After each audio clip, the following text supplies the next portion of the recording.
देश की युवा पीढ़ी को मैं बधाई देना चाहता हूं और धन्यवाद देना चाहता हूं सीजेपी के हमारे टीम और भाइयों और बहनों को, जिन्होंने ये मुद्दा उठाया सबसे पहले, और जो वॉलंटियर्स जिन्होंने उनका साथ निभाया, जो देश भर से छात्र और युवक और बड़े बूढ़े सब लोकतंत्र के लिए खड़े हुए, उन सब का सम्मान करता हूं मैं। और सबसे बड़ी बात कि जिस तरह से उन्होंने शांति बनाए रखा जहां ये प्रदर्शन हो रहे थे, कुछ जगहों पे दुर्भाग्य है कि छुटपुट घटनाएं भी देखी। मुझे उम्मीद है कि इस शांति को हम बनाए रखें और कहीं भी कोई गलत बात नहीं होगी आगे भी। ये जो शक्ति है लोकतंत्र की, वो हमारी शांति से हुई है, ना कि हमारे बाजुओं के बल से। उसके मुकाबले तो आपके बंदूकें हैं, मगर जो शांति की हमने ताकत दिखाए उसके मुकाबले कोई हथियार नहीं है, तो उसे बनाए रखें। अब जब आप महसूस कर रहे हैं कि आपकी जीत हुई, तो विजय में विनम्रता सबसे बड़ी बात है, वही आपके चरित्र को प्रदर्शित करता है, परिभाषित करता है।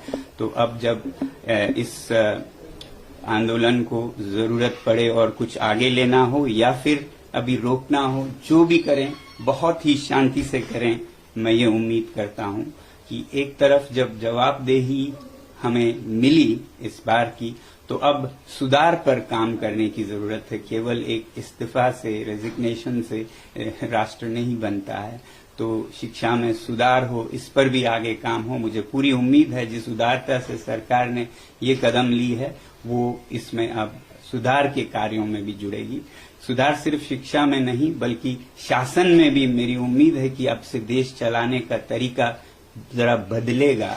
जहां भय है वो नहीं, बल्कि प्यार मोहब्बत से देश को चलाया जाएगा और अन्याय न होकर सत्य के रास्ते पे चलाया जाएगा। और वैसे ही जहां कहीं भी जिस रूप में भी भ्रष्टाचार है उसे हटाया जाएगा और सच्चाई के रास्ते पे एक भारत देश के लिए और विदेशों के लिए भी एक उदाहरण बनेगा, सच में विश्व गुरु बनेगा। ऐसी मेरी आशा है कि ये एक नया भारत की शुरुआत होगी। मैं उम्मीद करता हूं सरकार से कि इस बदलाव के साथ ही बहुत से और बदलाव भी लाएंगे शासन चलाने के तरीकों में भी।